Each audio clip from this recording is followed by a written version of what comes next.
You're listening to AudioMag, Magazine's Canada's podcast. I'm Kiley Pole, Manager of Member Services and Benefits, and I'm here today speaking with Conan Tobias, publisher of Taddle Creek, and Chris Chambers, Retail Accounts Manager at Magazines Canada and poet extraordinaire. Today we'll be discussing magazine launch events, both virtual and in person. I've been lucky enough to attend a Taddle Creek launch event both in person and online, so I'm really looking forward to hearing more about the behind-the-scenes action that brought these events to fruition.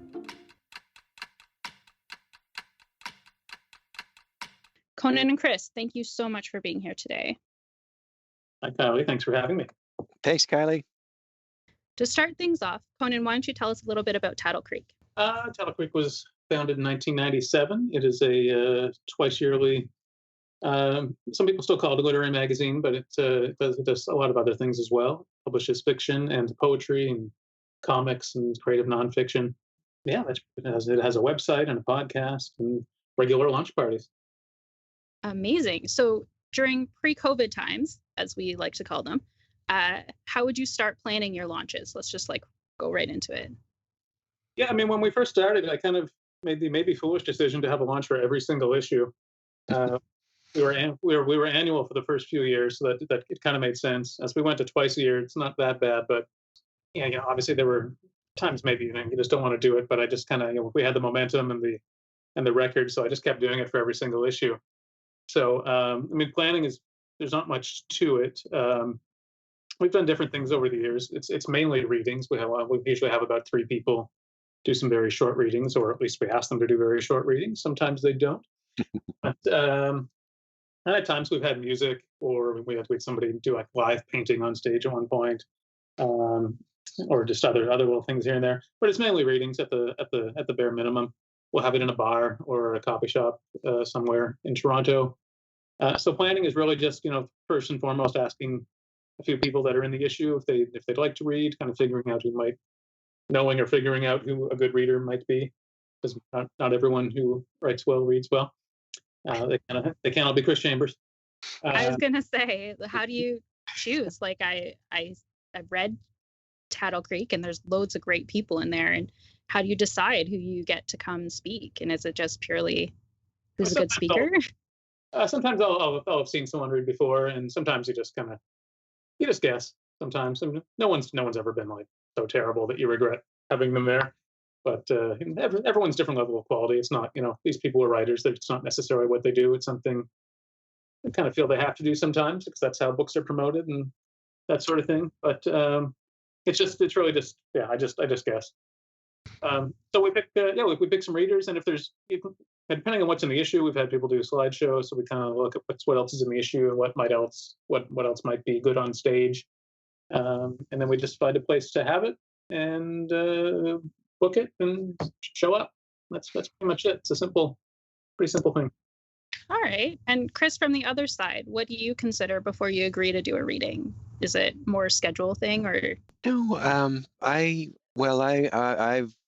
usually try to make sure there's a mic, so that you can it's not sort of one person shouting in a corner of a crowded room, and I mean generally there is a mic, and I'm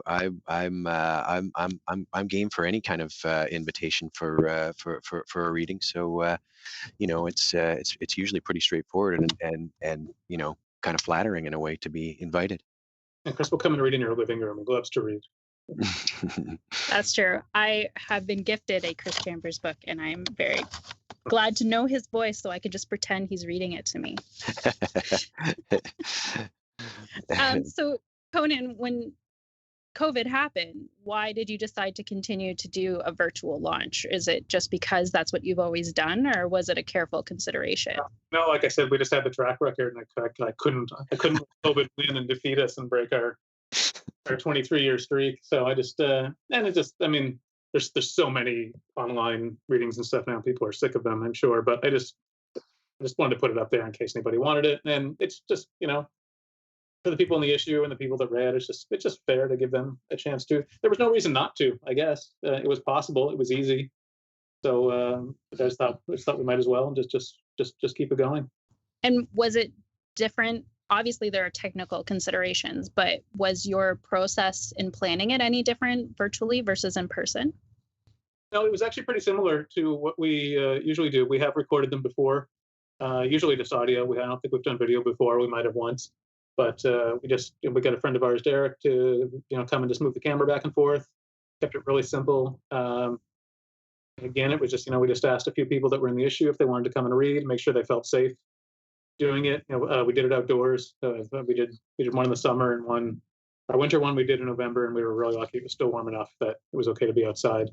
So we did them at a place we often do our summer launch at the Jet Fuel Coffee Shop over in Cabbagetown, and they have a big patio, and they were happy to let us be outside and do it there. So there was lots of room for us to be be in a safe distance from each other. No audience, obviously. Those were obviously the really big different concerns were everyone's safety, make sure everyone was safe, felt safe getting there and being there around people. And otherwise, it was aside from the fact there was no audience and it was maybe a little quicker and shorter, and it was just readings. It was pretty much the same. It was sober, or at least on my part. We did have some beer there for the summer one. But aside from the fact that there wasn't like one person on stage and standing there and introducing the person coming up, we just everyone kind of stood apart and the camera just swerved from person to person. It was pretty much the same. We didn't sell any magazines, obviously, but other than that, it was pretty much the same. And Chris, what was your biggest change, I guess, in doing it virtually versus in person? Was your preparation any different, or was it easier in some ways?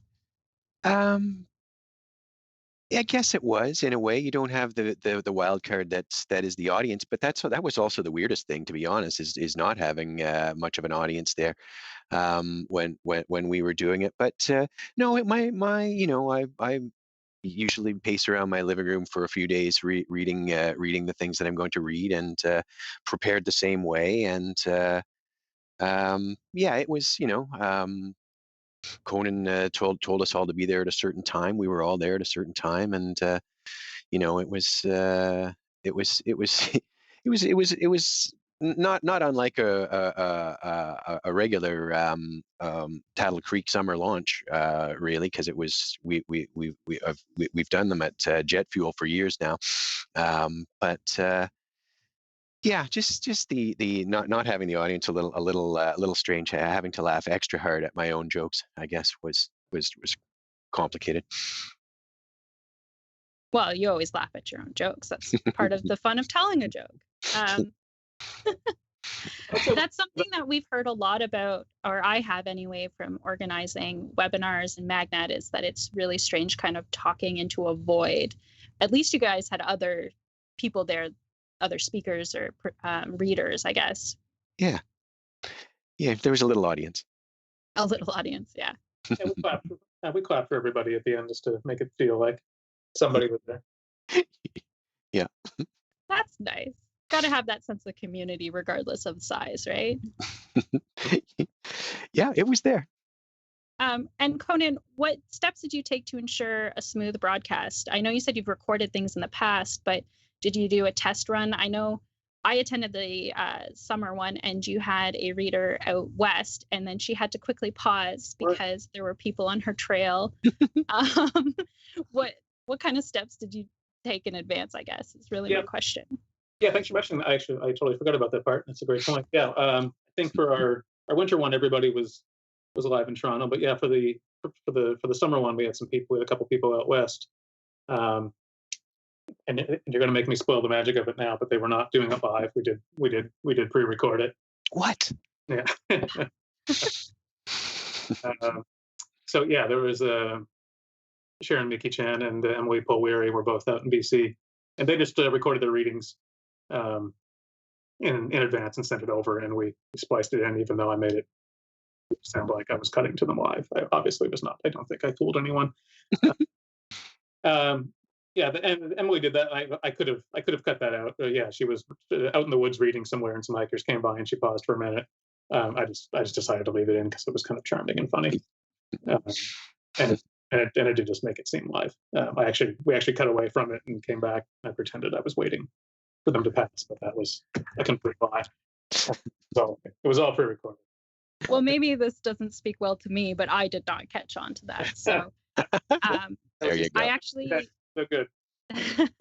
I attended a webinar on presenting conferences remotely, and they did one where they pre-recorded it and pretended like it was live, complete with technical snafus. So just to kind of show that people don't really pick up on that they're not focused on it. So I guess you're in vogue with webinar presenters anyway. Like Chris read our summer one. We Chris and a couple other readers there as well. And like we did do it in one take. I did say let's just record it as though it's live. And we did it in one take. We didn't stop or take anything out. So any snafus in the Toronto portion were real. So I wanted it to feel as real as possible, which is why we did the sort of pretending that everything was live, even the parts that weren't. I wanted it to feel like a real natural launch. So yeah, there was almost no editing at all. It was pretty much what you saw is exactly what happened for everyone. And did the November launch go smoother then because you'd had experience doing it one time already? It was pretty much the same. We cut to one or two, I think we cut to one or two people in that. I can't even remember now. Brian, you cut to Brian. Oh yes, Brian. Yeah, we had Brian Francis doing some. He was hilarious. Yeah, that's that. He did a very a bit about soup. Yes. Campbell's soups in particular, and it's worth the price of admission. Yes, and Brian had done some live on stage cooking for us a couple of years ago, so we had him come do that for the online launch as well. He pre-recorded it. So no, I would say it's about the same. About the same, yeah. And I think you're asking about the tech aspect. Like, yeah, like we just there was just like one file with the Toronto portion. We spliced in the other parts, and then we used a system called OneStream, which lets you upload your video and stream it out live. So it was literally I kind of wanted to send it out live as well. I really thought about trying to do it live on Zoom or something, and just we hadn't done it before, and I didn't want to take the chance. There was just too much chance of it screwing up, which is why we did it the way we did it. But with OneStream, you can upload it to OneStream, and it'll send it out to any social media feed you want live. So I set it for 8 o'clock, and at 8 o'clock, live stream started sending it out live. So it wasn't just a video that was put up. You couldn't go ahead or anything. You had to watch it live. And so it sent it to Facebook and YouTube at the same time. And then after it's done, once it's there, you can go back and watch it again later. Okay. Yeah, I've watched it on YouTube. I didn't see it live, I'll be honest. I didn't, but I did watch it on YouTube the next day. Yeah, again, I could have just put it up, but I wanted the whole thing to be as live as possible. So we did it live the first time. And so you mentioned that you didn't sell any magazine copies like you normally do with in person, but did you see any other kind of bump in sales? Online subscriptions have definitely seemed to be up. I can't attribute it to anything, but they have been up. I don't know. Renewals are just as strong, if not stronger than usual. I have no idea if that's pandemic related or not. No real way of knowing. Honestly, like we're the one magazine that actually doesn't make money at our launches. We just kind of do. I just like to do it to have a party for people to come to. So magazine sales isn't really that an important thing to us at the launches. Brings in a few dollars. So yeah, we didn't have that, but it wasn't a big deal. And Chris, wearing your Magazines Canada hat, so take your poet hat off. When you have newer magazines coming to you and asking you for advice, because we get lots of questions, do you talk about launches and their potential impact on sales, or is that something you kind of leave up to them? No, I can talk about it. I usually, I'll talk about the various revenue streams for a magazine, and stream is the appropriate word, not as opposed to river. Maybe creeks might be a better, but and that's one way to. But most magazines that are interested in launching already have a community that they sort of want to. I think, anyways, that they just want to gather together and have an excuse to do that. So, I'm all for it. And most of the literary magazines have parties, in my experience. Maybe not for every issue, but at least periodically. Har har. So yeah, I mean, as I say, if they have a community, they're often doing it themselves. It's often what helps to sort of launch issue one of a new thing is a big party or a launch party. I went to one for a magazine that's no longer in print, so I won't name it. But it was really interesting because I had never been to. I don't think I'd been to a magazine launch ever, but I met some really interesting people there, which I think is just like the whole joy of going to these launches is meeting people and having one-on-one conversations with these contributors. But unrelated to anything in publishing, I got the perfect line for when you're at an event and you want to move on, but you don't know how to end the conversation. Is if there's food, you say, "Oh my gosh, have you tried this yet? You should go try it," and then you just walk away. Good to know. We do a whole other podcast on this, I think. On getting out of uncomfortable situations at launches. So the promotion of the launches, Conan, was that the same as you always did, whether, for the virtual as it was in person, or did you have to try and take a new tact since you couldn't say like, come to this place at this time? No, I mean the days of postering are long gone. So we do it the same way we do all our launches. We have an email list that we send out to, and of course, Facebook and Twitter and Instagram and Stuart Ross's Patchy Squirrel listserv. I find well over a decade plus year running listing of local literary events in Toronto now. So that was pretty much the same. Cool. Do you think that there's more room for collaboration now that we're not tied to a specific space? Oh, totally. Yeah. Yeah, that's actually a great idea. We could certainly be teaming up. And, it's probably a good idea because everyone is probably so sick of online events right now. If 20 literary magazines just launched in 20 minutes all at once and you could get it out of the way, that would probably be really good.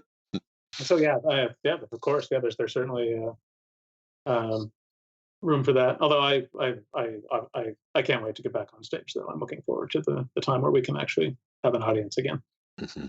No, I never thought I'd say I was looking forward to going to events again, but I am. I mean, I said after the last one, I don't miss showing up and the bar forgetting we were coming, even though I spoke to them the day before, not having enough staff on, and the dozen other things that are stressful about having a live party. But I do miss hanging out with people after and seeing everybody. Yeah, it's definitely something that's been difficult to replicate online. Mm. Do you have any advice for people considering doing a virtual launch event? Probably not. Do it same as anything else. Do what works for you. If you shouldn't do anything just because you feel you need to, or just if there's a reason to do it, and whether that reason is making money or simply entertaining people, do it. Don't spend a ton of money doing it online. Find a way to do it cheaply, so you will never make that money back. As I can well say after having done 2 of them now. No, that's it. No, so I have no other advice. I think that's good though. Like, make sure to do it as cheaply as possible. That's always good advice. Once you have money to burn, I mean, the Heritage and Canada Council were great this year in sending money out to a lot of magazines as a COVID fund. So that certainly came in handy for doing these launches. And Chris, do you have any advice for people who are maybe planning on reading at virtual events or just preparing differently? My usual advice: keep it short and read your best stuff and tell a joke at the beginning. So yeah, I don't know about special advice. I guess imagine you're reading at on the stage of the Sky Dome with a full crowd on a sunny afternoon. I don't know. Can I ask Chris a question? Of course. Shit me. Chris, would you have prepared any differently or felt any differently about it if we'd asked you to record your reading and spliced it in that way, as opposed to? I mean, it wasn't. Yeah, there wasn't a big audience, but you had at least 4 people in front of you. If you were just doing it in front of your camera and sending it in, would that have been any different for you? It probably would have been, yeah. I played off you 3 for sure, as much as I could on in that setting. But Yeah, I don't know. I love what Emily did on that summer Taddle Creek launch, being in the middle of the forest. That way, I thought that was great to have a complete change of venue. So yeah, maybe I would have dreamt up a different background. But I don't know if you can top the backyard of junk-filled jet fuel. We didn't It's film that. certainly an aesthetic. Yeah. So you kind of already answered this about talking to folks, but what are you looking forward to when we can finally get back together and do an in-person event? Are you going to do a bigger one? Is there like big plans? I know it kind of feels far away. I'm still looking forward to the bar forgetting we're coming again. I can't wait for that to happen. No, yeah, just being together with people. I don't expect like we've got 2 issues coming this year, summer, winter. I definitely don't expect summer will be live. Winter maybe, but I think people will still be gun shy then. So I think it'll probably be next summer before we do one live, and that'll be our 25th anniversary one. So that one will certainly be big for us. So I very much hope things are back by then, and so hopefully just by default and the fact that it'll be our first live one in a while, that one should be a lot of fun. So I'm looking forward to that. It will feature Chris Chambers. God willing. For me, Kylie, like yourself, I can't believe that this is what I missed. But I was going to say the draft beer headache the day after. I was just thinking at how long it's been since I've had a draft beverage of any kind. It's kind of silly, but anyways. It is. Or even one thing I really enjoy about launch events as an attendee is that because I talk to people, and as Chris knows, I'm not always great at that, but because you're talking to different people, I get to learn about all these other interesting things that are happening and other interesting projects that people are taking on. So I kind of miss that connection of even just hearing about an acquaintance's dog. That's a good way to break the ice, is ask them about their pets. But, and it is really a sense of community that come from these launches. Yeah, and people are friendly. They're there for a reason. They're there to sort of be supportive, or they're there because someone they know has a poem in Tattle Creek, or they're just they're you're all on the same side that night. So it's often easier to just sort of fit in. And just as we wrap up, is there anything that you think people should know when considering planning launches, whether they're in person or online? No, I mean, just like I said before, do it if it makes sense for you, for whatever reason that may be. I'm worried people aren't going to come out for a while, even when things are safe. They're just going to be a bit gun shy. So I have no idea what the future will hold, but yeah, just do what works for you. Do something that's entertaining. Don't make them too long. Don't make the reading part too long. Nobody likes that. What he said. I was going to ask Chris if you had quick anecdote about your favorite moment from reading at a launch, like anything that sticks out in your brain when you tell people that you read.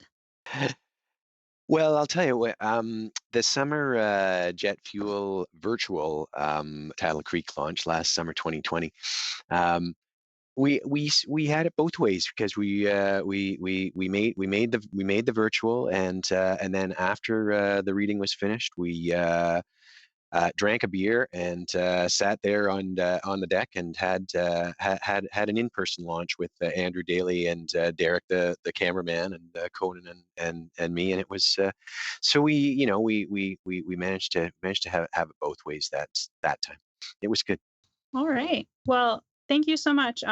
Conan, where can people find out more about Taddle Creek, or is there anything you want to plug? Our new issue is, I assume, on stands, Chris. Yes, it is. They can find it on regular newsstands that are open if they can get in, or call ahead at taddlecreekmag.com, Facebook, Twitter, Instagram. Awesome. And Chris, where can people find out more about your amazing poetry? Oh, thank you. Well, my most recent collection is called Thrillos and Desperos, and it's available at the library and at special order from good bookstores. And many of my poems have been published in Taddle Creek over the years, and bless his heart, Conan and his taddlecreekmag.com website is a pretty good online archive to find a Chambers poem. Alrighty. Well, thank you so much, Conan and Chris, for speaking with me today about magazine launch events. This has been really, really interesting and great conversation. This is our last episode of this season of AudioMag. We will be back in the autumn with more great conversation with great folks. In the meantime, please don't forget to subscribe, rate, and review AudioMag on Apple Podcasts or wherever you get your podcasts. Follow Magazines Canada on Twitter, Facebook, and Instagram at Mags Canada, and on LinkedIn as Magazines Canada for more magazine news and resources. Thank you again to Conan and Chris for joining us today. Yeah, thanks, Kylie. Thanks, Kylie. Don't be a stranger, Chris. AudioMag is a Magazines Canada podcast produced by Messenger Bag Media. We recognize the funding of the Canadian Department of Heritage through the Canada Periodical Fund.